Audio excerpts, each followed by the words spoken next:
ওযু করে লা ইলাহা ইল্লাল্লাহ জিকির করতে করতে ঘুমিয়ে যাবে।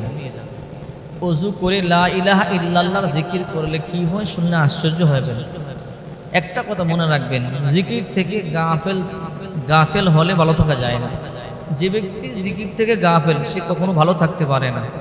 আর যে ব্যক্তি জিকির করে আল্লাহ তাআলা তার সম্মান তার ইজ্জত বৃদ্ধি করে দেয়। সূরা আহজাবের 41 নম্বর আয়াত আল্লাহ পাক বলেন, ইয়া আইয়ুহাল্লাযীনা আমানু যকুরুল্লাহা যিকরান কাসীরা ওয়াসাব্বিহুহু বুকরাতাও ওয়া আসীলা।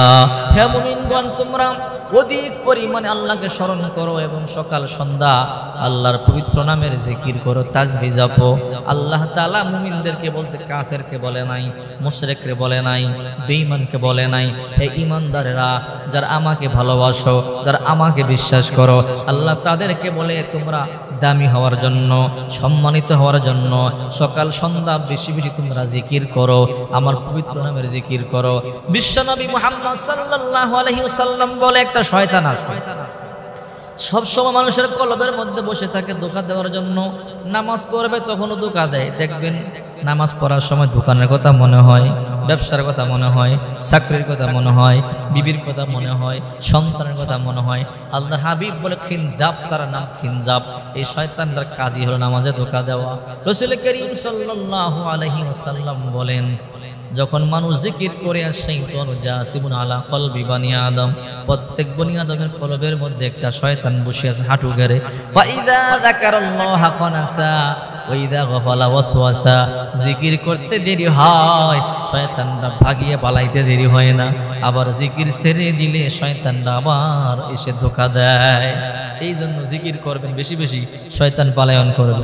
বিশ্বনবী মুহাম্মদ সাল্লাল্লাহু আলাইহি ওয়াসাল্লাম বলেন, যে ব্যক্তি ওযু করে ঘুমাবে, ভালো করে মনে রাখবেন, যে ব্যক্তি ওযু করে ঘুমাবে, আল্লাহর হাবিব বলেন, ইদা আতাইতা মাদজাকা ফাতাওয়াদ্দা উযুকা লিস-সালাত সুম্মা তুজিলা শিক্কিকাল ঈমান।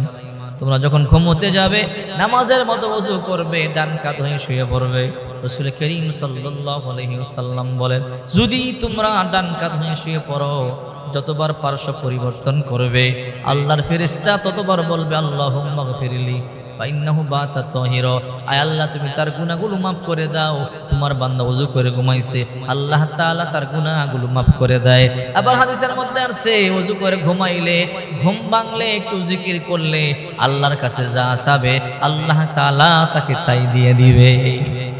এই জন্য রাত্রে বেলা ওযু করে ঘুমাবেন, লা ইলাহা ইল্লাল্লাহর জিকির করবেন। হাদিসের মধ্যে আছে, লা ইলাহা ইল্লাল্লাহ বলতে দেরি আকাশে ছুটতে থাকে, আসমানে যায় ফেরেশতারা, কই যাও?